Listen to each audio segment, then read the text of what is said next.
এই যে দেখেন এখানে কত বড় বড় মাছ আছে, বড় বড় টাকি, এগুলো সব দেশি।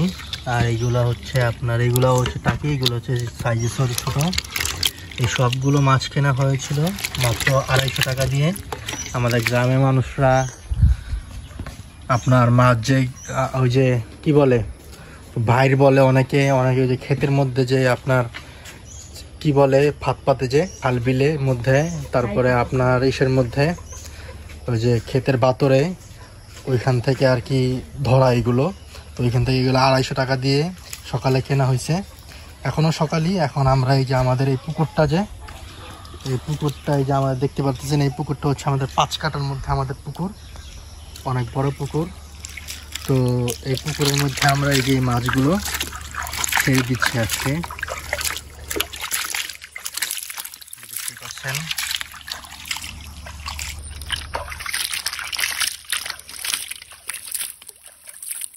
এই মাছগুলো চলে যাচ্ছে।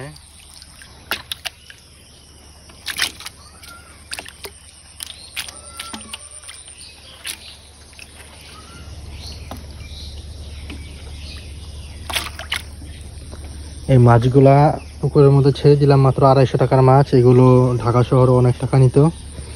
তো আমি চিন্তা ভাবনা করছি, আমাদের পুকুরটা অনেক পুরাতন হয়ে গেছে, অনেক পুরাতন হয়েছে। এটা প্রায় আপনার 15-16 বছর হবে। এর মধ্যে এই পুকুরে কখনো আর কি আপনার মাছ একেবারে সম্পূর্ণ সেচে, পানি সেচে বিক্রি করা হয় নাই। আর এই যে দেখতে পাচ্ছেন এই পাড়গুলাও আপনার ভেঙে পড়ে যাচ্ছে, এই যে। তো অনেক পুরাতন হয়েছে। তো আমি এবার চিন্তা করছি আমার পুকুরটা আমি আপনার এইবার শীতে পুরো পুকুরটা আমি সেচে ফেলবো। পুরো পুকুরটা আমি পানি সেচে, শীতের মধ্যে পানি এগুলো সেচে আমি এই কাঁসারটা বাঁধবো নতুন করে। যেমন এই যে কাঁসার বলতে এই যে পুকুরের এইগুলো বোঝায়। তো এইটা আমি বাঁধবো, এইবার হচ্ছে বাঁধবো। এই যেগুলো ভেঙে পড়ে যাচ্ছে, এই যে দেখেন বর্ষায় আমার জাম্বুরা গাছটা পড়ে গেছে। তো ভাবছি এবার মাছের ব্যবসা করব। মানে মাছের ব্যবসা আমিই করব। হ্যাঁ, যদি আমাদেরই পুকুর, তো এটা সম্পূর্ণ আমার দায়িত্ব, আমি নিয়ে নিব। এটা সম্পূর্ণ, এটা পুরোটা আমি বগা গাড়ি দিয়ে এনে এটা সম্পূর্ণ কাঁসারটা বাঁধবো। কাঁসারটা বাঁধার পরে আমি এখানে মাছ ছাড়বো। মাছ ছেড়ে আমি প্রতি 6 মাস বা 3 মাস পর পর মাছ বিক্রি করব। এখানে আমি বাংলা মাছ চাষ করব আমি চিন্তা করছি। তো আপনারা বলেন যে এখানে আর কি কি মাছ ছাড়া যায়, বা এখানে কি মাছ চাষ করলে আপনার ভালো হবে। যদি আমার ভিডিওটা কেউ দেখে থাকেন তাহলে আমাকে অবশ্যই আপনারা জানাবেন যে এই পুকুরের মধ্যে কি মাছ ছাড়লে ভালো হবে। আপনারা একটু সাজেশন দিবেন যদি আপনাদের জানাশোনা থাকে। আর এই যে দেখেন এখানে আমার জাম্বুরা গাছটা পড়ে গেছে, দেখেন কতগুলো জাম্বুরা হয়েছে। এগুলো আমরা ওই যে বাঁশ দিয়ে আমার বাবা এগুলা করে দিছে, কিন্তু তাও এটা পড়ে গেছে। আর পানি দেখতেছেন থই থই থই থই করতেছে পানি। এই যে এখন আপনার আমি একটু আমাদের এটা দেখাই আমার কিভাবে কি অবস্থায় আছে আমার পুকুরটা বা আশেপাশে কেমন।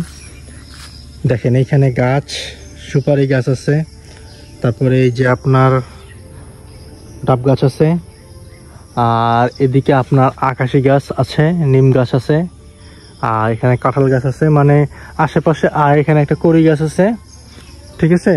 তো এইখানে আপনার কি মাছ, এই যেহেতু এটা পুরোটা গাছে ঢাকা, তো এটা কি মাছ এখানে হবে। আর ওই পাশটা দিয়ে রোদ পড়ে, এই পাশটা দিয়ে একটু ছায়া পড়ে, এই যে এই পাশটা একটু ছায়া, বাট ওই পাশটা পুরোটাই খোলা, দেখতে পাচ্ছেন ওই যে এই পাশটা পুরোটাই খোলা আছে।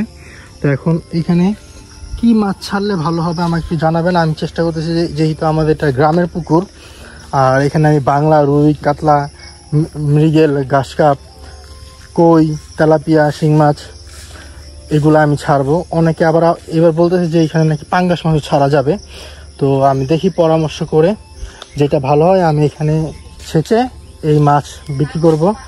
বিক্রি করে এই যে মাত্র যে মাছগুলো ছাড়ছে এখানে আপনার এই হচ্ছে। তো আপনারা জানাবেন কি মাছ চাষ করলে ভালো হবে।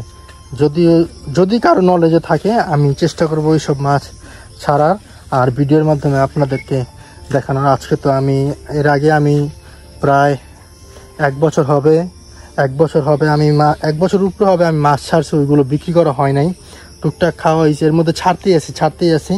আমি কিছুদিন আগে কার্পু ছাড়ছিলাম, ওইগুলা মাশাআল্লাহ অনেক বড় হয়েছে, ভালোই বড় হয়েছে।